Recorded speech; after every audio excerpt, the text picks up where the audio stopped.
cruise tourism really picked up after 2016-17, and it was growing at a very fast pace of almost 35% growth year on year we had seen.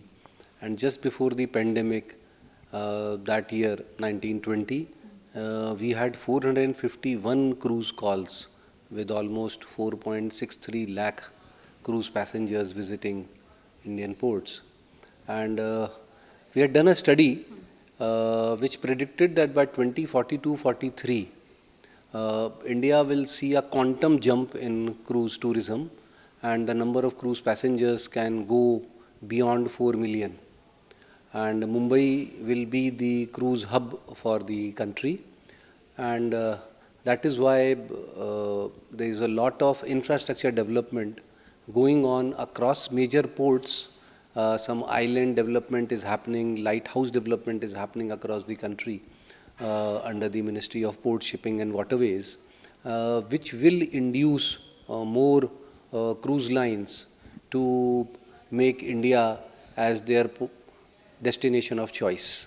After pandemic, we had been receiving a lot of inquiries about start of cruise in India.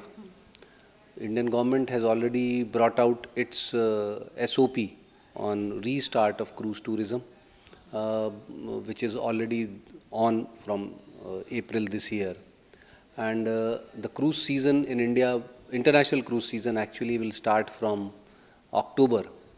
And we believe that quite a few international cruise lines will try to bring their cruise ships to Indian shores.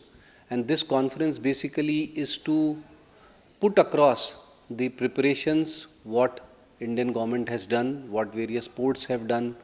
And this conference is also going to touch upon river cruise tourism and island cruise tourism as well.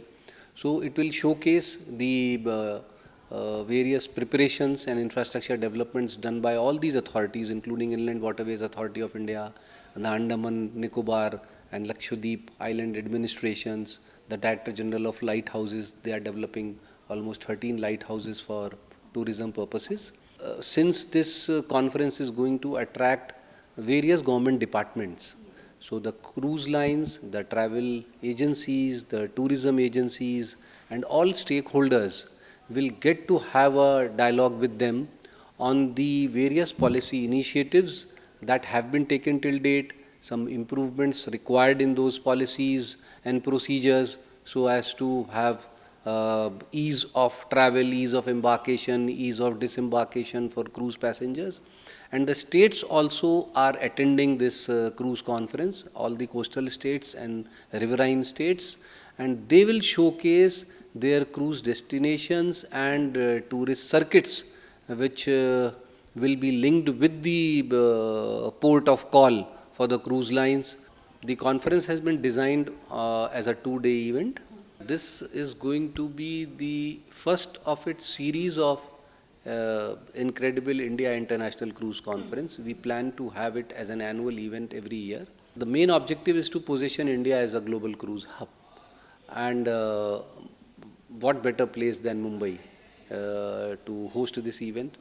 Our Minister, Mr. Sarbanand Sonowal, in fact, had wanted it to happen as soon as possible to take first mover advantage, to position India, that India is on the global map of cruise tourism and India is welcoming the cruise lines and the tourists with whatever facilities are possible. There will be improvements in policies, in infrastructure, and India wants to give the best of experience available to the cruise fraternity.